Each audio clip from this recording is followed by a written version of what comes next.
भारत में चमड़ा बनाने वाले चमार है तो भारत की सीमा के बाहर यानी चीन, रूस, जापान, अमेरिका और यूरोप के चरमकार चमार क्यों नहीं हो सकते। चमार धोबी, लोहार या सुनार जाति नहीं है, हुनर और व्यवसाय है। ये हम भी जानते हैं, लेकिन आखिर सवाल यहाँ पर यह उठता है कि आखिर किन लोगों ने इन मेहनत कश रोजगारों को जाति बनाकर जन्मजात कर दिया। अमेरिका के भूतपूर्व राष्ट्रपति अब्राहम लिंकन के पिता मोची उटकोची के जूते चप्पल बनाते थे, लेकिन अगर अब्राहम लिंकन का जन्म भारत में हुआ होता तो क्या उन्हें वह सम्मान मिलता जो उन्हें अमेरिका में मिला है। तो क्या कहिए, भारत में मेहनतकश लोगों को मान सम्मान नहीं मिलता। खैर, आज की इस वीडियो में हम बात करने वाले हैं दुनिया के सबसे बड़े चमार के बारे में। जी हाँ, दुनिया के सबसे बड़े चमार के बारे में, जिसका नाम है बाटा चमार। जी हाँ, ये वीडियो बहुत ही इंटरेस्टिंग होने वाली है। इस चैनल को सब्सक्राइब कर ले और वीडियो को लाइक जरूर करें। चलिए आगे बढ़ते हैं। जो कहानी हम आपको बताने जा रहे हैं, कहानी टाटा की नहीं, बिरला की नहीं, बजाज की नहीं, ये कहानी है बाटा की। हर भारतीय को यह लगता है कि बाटा कोई भारतीय कंपनी, लेकिन कभी एहसास नहीं हुआ कि बाटा विदेशी कंपनी। और इस कंपनी की स्थापना चमार जाति के थॉमस टाटा ने 1894 में की थी। आपको हैरान परेशान होने की जरूरत नहीं है। बाटा परिवार, चमार जाति से बाटा परिवार 8 पीढ़ियों से जूते, चप्पल और चमड़े बनाने के कारोबार से जुड़ा है। यानी बाटा परिवार 300 वर्ष से महान और पवित्र कार्य चमड़ों के उत्पादन से जुड़े हुए हैं। 1876 में स्लोवाकिया के एक छोटे शहर जिलिन्स में हुआ। पूरा परिवार मोची के कार्य से जुड़ा। इस छोटे से शहर में बाटा परिवार के अलावा बेहतरीन जूते चप्पल कोई नहीं बना सकता। चमड़े के कार्यों में बाटा परिवार का सम्मान था। स्लोवाकिया देश में चरमकार को नीचा छूट नहीं माना जाता, उन्हें समाज में बराबरी का सम्मान मिलता। भारत में क्या कारण रहे कि जाति को ज्यादा महत्वपूर्ण माना गया और कर्म को कम। वहीं स्लोवाकिया में बराबरी के महान समाज थॉमस बाटा ने अपनी परिवार का पेशा अपनाया और मोची बन गए। थॉमस बेहद सस्ते और अच्छे गुणवत्ता के जूते चप्पल बनाकर बेचने लगे। बिक्री ज्यादा होती पर मुनाफा कम होने लगता। जूता चप्पल निर्माण की कंपनी खोली और उसमें मां ने सहयोग किया। भाई बहन उनके सहयोगी बने। 1894 में बाटा कंपनी की न्यू पीढ़ी अच्छी गुणवत्ता के जूते सस्ते दामों में बेचने के कारण थॉमस बाटा को नुकसान हुआ।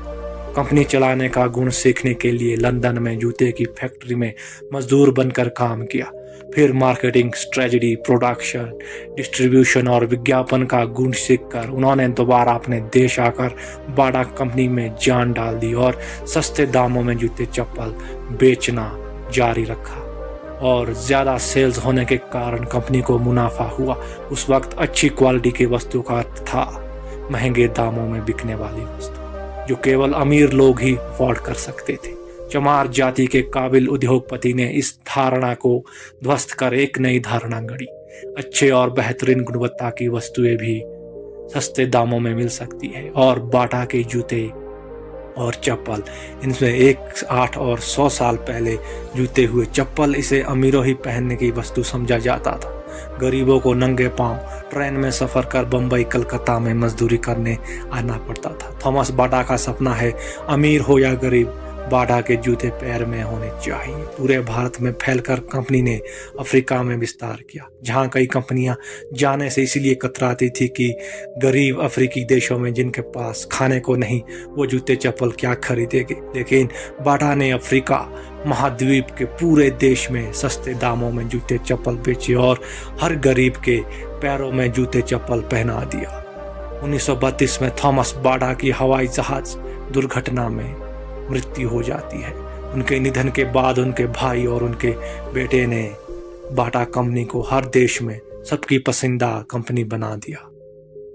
बाटा केवल जूते चप्पल का ब्रांड नहीं है, भरोसे का भी ब्रांड है। चरमकार थॉमस बाटा ने कहा था कि मुनाफे के साथ वो उपभोक्ताओं का भरोसा भी कमाना चाहते हैं, और आज बाटा भरोसे का नाम है। थॉमस बाटा का जन्म यदि भारत में हुआ होता तो क्या बाटा कंपनी दुनिया भर में चमार जाति के लोगों के लिए आज एक प्रेरणादायी कंपनी के रूप में उभर पाती।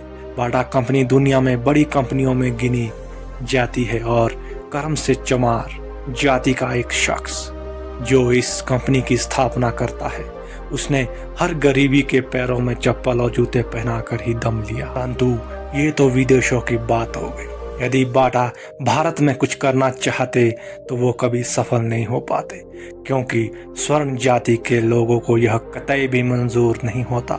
वे समय समय पर उनका विरोध कर उन्हें नीचा दिखाने की कोशिश करते और वो कभी भी इस मुकाम पर नहीं पहुंच पाते। तो दोस्तों, आप इस बारे में क्या कहना चाहते हैं कि यदि बाटा भारत में होते तो क्या वो सफल हो पाते? हमें कमेंट करके कमेंट बॉक्स में ज़रूर बताइएगा। तो चलिए मिलते हैं आपको एक नई और वीडियो के साथ। तब तक के लिए अपना ध्यान रखिए। नमः बुद्धाय, जय भीम।